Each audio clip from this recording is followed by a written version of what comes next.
बच्चों, चलिए तो बात करते हैं हम लोग वापस अपने ये 4 टाइप्स के पैपिलिस की। ठीक है, ज़रा ध्यान से देखिएगा। स्पेशली यहाँ पे लिखा गया है कि 4 तरह के पैपिलिस जो होते हैं वो आपके टंग सरफेस पे पाए जाते हैं। ठीक है ना, ज़रा ध्यान से समझिएगा। सबसे पहला जो पैपिली आपको देखने को मिल रहा है वो है आपका फिल्लीफॉर्म पैपिली।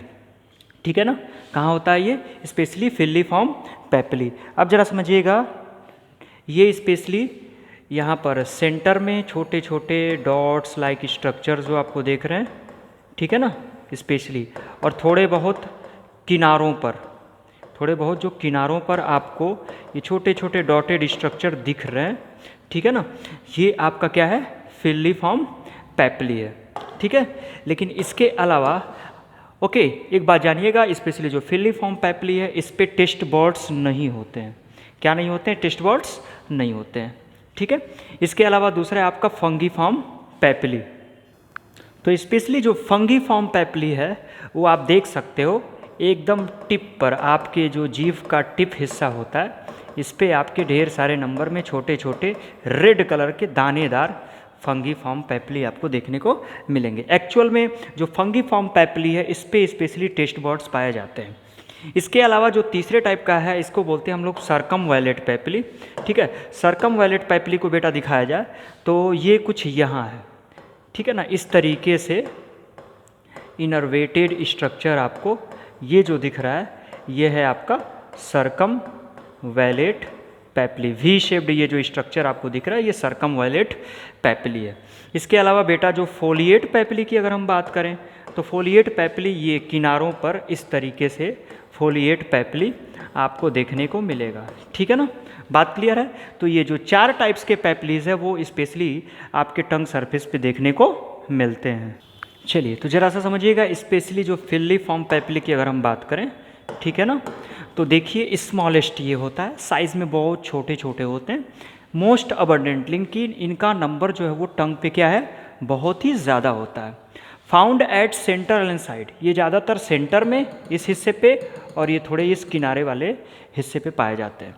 इसके अलावा फंगीफॉर्म पैपिली की एक बात बताएं, एक चीज़ और जानिएगा, जो फिल्लीफॉर्म पैपिली है इस पे नो टेस्ट बर्ड्स, इस पे टेस्ट बर्ड्स नहीं होते हैं। अब सवाल ये उठा कि यार अगर टेस्ट बर्ड्स नहीं है तो फिर काम क्या है इसका?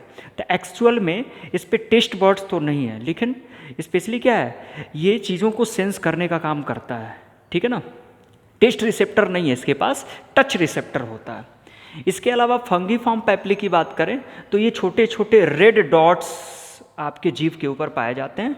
ठीक है ना, ये जीभ के अगले हिस्से पे पाया जाता है, अभी मैंने आपको बताया है। हाँ, एक बात याद रखिएगा, इस पे स्पेशली आपके जो टेस्ट बर्ड्स हैं वो पाए जाते हैं। ठीक है, इसके अलावा सर्कमवैलेट पैपिली की बात करें तो भाई साहब ये लार्जेस्ट साइज़ का है मेरे बच्चों, नॉब लाइक है, इन्वर्टेड वी शेप्ड। अभी मैंने आपको बताया है कि ये आपका इन्वर्टेड वी शेप्ड स्ट्रक्चर है।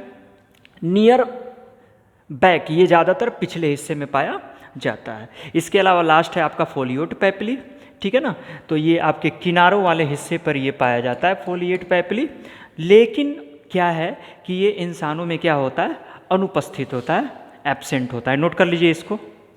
अब ज़रा सा ध्यान से बेटा समझिएगा, स्पेशली जो टंग मसल्स होते हैं वो 2 प्रकार के होते हैं। टंग मसल्स कितने प्रकार के होते हैं? 2 प्रकार के।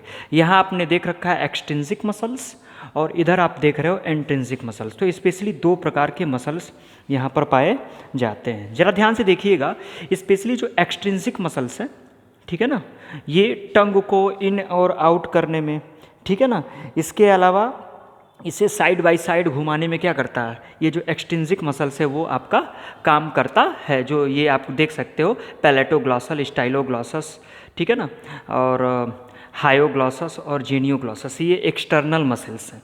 अच्छा, अगर इंटरनल मसल्स की बात करें तो स्पेशली आपके vertical, transverse, inferior longitudinal septum, ये आपके टंग के अंदर पाया जाने वाला क्या है? इंटरनल मसल्स है। अब ज़रा सा बात समझिएगा, स्पेशली टंग मसल्स में आपको मैंने यहाँ दिखाया कि स्पेशली 2 तरह के मसल्स हैं यहाँ पर, एक्सटर्नल मसल्स और इंटरनल मसल्स। क्लियर? जो एक्सटर्नल मसल्स है ये बाहर से ओरिजिनेट करता है और इंटरनल मसल जो है इंटरनल अंदर की तरफ से ओरिजिनेट करता है। इसके अलावा समझिएगा, ये टंग को क्या करता है? टंग को साइड टू साइड मूव करता है, इसके अलावा इन एंड आउट करता है। यानी ऐसे समझ लो जो एक्सटर्नल मसल्स हैं, कौन से मसल्स?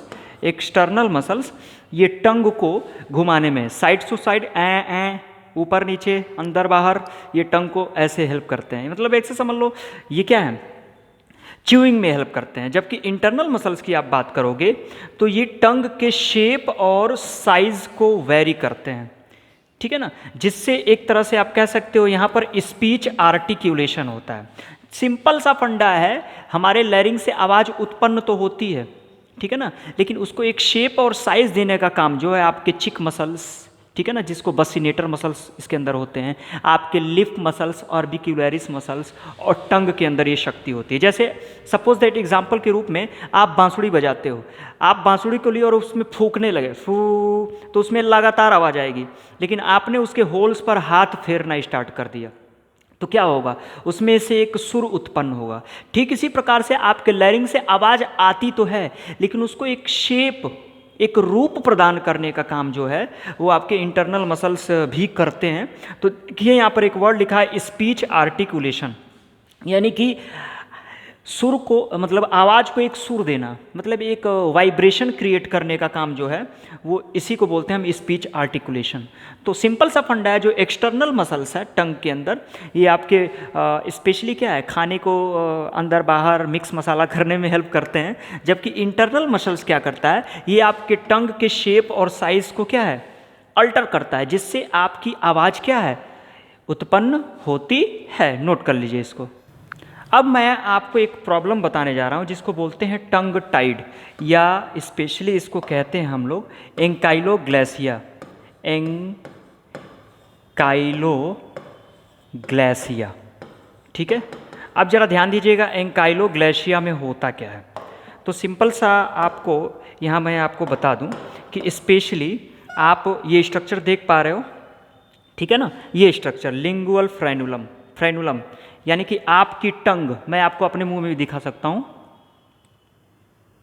ये हल्का सा एक खांच है ना जो आपके जीभ को जोड़े हुए है बेटा, इसी को क्या बोलते हैं, स्पेशली बोलते हैं लिंगुअल फ्रेनुलम, ठीक है। तो कुछ लोगों में लिंगुअल फ्रेनुलम का जो शेप साइज है वो वेरी कर जाता है, मतलब उसमें अल्ट्रेशन आ जाता है, और इसी प्रोसेस को क्या बोलते हैं, इसी प्रोसेस को स्पेशली हम लोग कहते हैं टंग टाइड, टंग टाइड। और टंग टाइड हो जाने से क्या है कि स्पेशली ऐसे लोग में क्या है, क्लियर आवाज़ उत्पन्न नहीं हो पाती है। यानी आप कह सकते हो impair to speech, impair to speech, यानी ऐसे लोगों में सही तरीके से आवाज़ जो है मुंह से बाहर नहीं आ पाता। किसके कारण, स्पेशली फ्रेनुलम के साइज और शेप के क्या है, बिगड़ जाने के कारण। इसके अलावा थोड़ा सा और समझिएगा, आपके टंग पे एक स्पेशल टाइप का ग्लैंड होता है जिसको नुहन ग्लैंड बोलते हैं, नुहंस ग्लैंड, ये भी याद रखिएगा। नुहंस ग्लैंड्स प्रेजेंट ऑन टंग। तो ये भी कई साल आपके जिपमर और कई तरह के कॉम्पिटिटिव एग्ज़ाम जो भी नीट से रिलेटेड है, रिलेटेड है बायोलॉजी से रिलेटेड, उसमें ये पूछा गया कि नुहंस ग्लैंड्स भी स्पेशली क्या है, आपके टंग्स पे पाया जाता है। चलिए अब रफली हम लोग थोड़ा टंग का फंक्शन जान लेते हैं कि फंक्शन क्या क्या हो सकता है टंग का। तो देखो भाई, टंग का पहला फंक्शन है कि ये आपके खाने को सलाइवा के साथ मिक्स करने में हेल्प करता है। खाना खाओ, देखो टंग आपका मिक्स मसाला हिल रहा है, ऐसे ऐसे डांस कर रहा है। तो टंग का पहला फंक्शन है कि ये खाने को सलाइवा के साथ क्या है, मिक्स करने का काम करेगा। इसके अलावा टंग का सेकेंड फंक्शन है, आप अपने कॉपी में नोट भी करते रहिएगा, स्पीच आर्टिकुलेशन, ठीक है ना। स्पीच को, आवाज़ को एक रूप देने में भी टंग का बहुत बड़ा रोल है। इसके अलावा टंग का जो तीसरा रोल है, ठीक है ना, वो क्या है, स्पेशली मुंह की सफाई करना। जैसे मान लो आज आपने कोई लेग पीस खाया, सॉरी जो लोग वेज होंगे उनके लिए, कुछ भी आपने खाया और आपके दांतों के अंदर वो फंस गया, तो क्या होगा, आप अपनी जीभ की सहायता से करके क्या उसको साफ कर देते हो। इसके अलावा टंग का और क्या काम हो सकता है, ठीक है। एक काम टंग का है किसी को चिढ़ाने में, छोटे में आपने किया होगा, एक्चुअल में एक काम नहीं है, बस ऐसे समझ लो। एक इंटरेस्टिंग बात मैं आपको बताऊं, स्पेशली आपने बहुत टाइम बार पैंटिंग जिसको कहते हैं हाँफना, आपने डॉगीज़ को, कुत्तों को कई बार अपने जीभ को बाहर करके हाँफते हुए देखा होगा। एक्चुअल में क्या होता है इसके बारे में समझिएगा। एक्चुअल में वो कुत्ते ऐसा नहीं कि बड़ा काम किए और थक गए और सुस्ता रहे हैं, ऐसा कुछ भी नहीं होता है। इनके शरीर पे स्वेट ग्लैंड्स नहीं होता है, डॉग्स के शरीर पे स्वेट ग्लैंड्स नहीं होता है। तो स्पेशली क्या करते हैं, ये अपने टंग को बाहर निकाल करके, ये स्पेशली अपने टंग को बाहर निकालते हैं और इनके जीभ पर ढेर सारे स्वेट ग्लैंड्स होते हैं। तो उस स्वेट ग्लैंड्स के थ्रू क्या करते हैं, वो एक तरह से अपने पसीने को बाहर करते हैं, जिससे उनकी बॉडी क्या होती है, ठंडी होती है। बात मेरी समझ में आई। तो ये केस जो है आपका स्पेशली डॉगी से रिलेटेड है।